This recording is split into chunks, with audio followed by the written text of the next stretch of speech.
আচ্ছা, এই মাছগুলোর নাম কি তোমরা কি কেউ বুঝতে পারছো? আসলে এই মাছগুলো আমিও কখনো দেখিনি বা খাইওনি।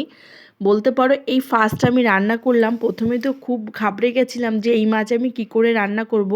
প্রথমে সেজদি ভাইকে জিজ্ঞেস করলাম, সেজদি ভাই বললো আলু বেগুন দিয়ে রান্না করো। মেজদি ভাইকে জিজ্ঞেস করলাম, মেজদি ভাই বললো কি জানি, এই মাছটা আমি কখনো রান্না করিনি। যাই হোক, এই মাছটাকে আমি কি করে রান্না করব ইউটিউব গেলাম। ইউটিউব যাবার পরে সেখানে রূপচাঁদা মাছ বলে কমেন্ট করলাম, বরকে আবার ফোন করলাম, তুমি যে মাছটা এনেছো আমি কখনো রান্না করিনি, মাছটার নাম কি? ফোন করে বলাতে সে বলল যে এই মাছটার নাম আমিও জানি না, যখন ফার্স্ট কিনলাম তখন সে বলছিল রূপচাঁদা মাছ। তো যাই হোক, সেই মাছটাকে আমি কেটে নিয়েছিলাম আর মাছটাকে কিভাবে রান্না করব ইউটিউব দেখলাম। দেখার পরে দেখলাম পুরো মাছটায় পুরো পেঁয়াজ আর রসুন পুরো মাংসের মতো করে রান্না করেছে। এই জন্য কিন্তু আমি মাছটাকে যখন রান্না করব কিছুটা আদা রসুন পেঁয়াজ কাঁচা লঙ্কা যেমন করে মাংসের মশলা করে সেম ওইভাবে মাংসের মতো করে মশলা করে নিলাম। আর এইভাবে কষিয়ে নিলাম, যতক্ষণ না কষানো হচ্ছে তেল ছাড়ছে মশলা থেকে ততক্ষণ কিন্তু এইভাবে কষিয়ে নিতে হবে। আর টমেটোগুলোকে বেশ আমি মোটা মোটা করে দিয়েছিলাম, কারণ ইউটিউবের ভিডিওতে দেখলাম যে টমেটোগুলোকে গোটাই দিয়েছে।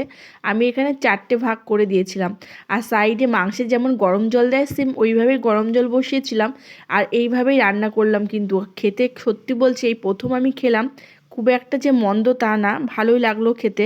আর দিদিভাইদেরও দিয়েছিলাম, দিদিভাইরা বললো না মাছটা খেতে ভালো হয়েছে আর রান্নাটা খুব সুন্দর হয়েছে।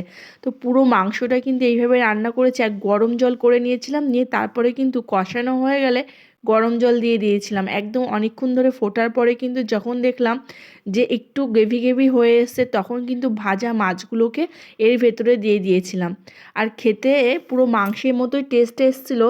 তারপরে আমি কি করেছি, যখন মাছগুলো কাটতে যাই না, দেখলাম মাছের মাথাটার মধ্যে যেমন মানে মানুষের ছোট ছোট দাঁত হয়, সে মাছটার মধ্যে একই জিনিস আমি খুঁজে পেয়েছি। এই জন্য ভয়তে মাথা প্রায় ফেলেই দিয়েছি। শুধু একটা মাছের মাথা আর কি ঠোঁট কেটে টেস্ট করার জন্য রেখেছিলাম।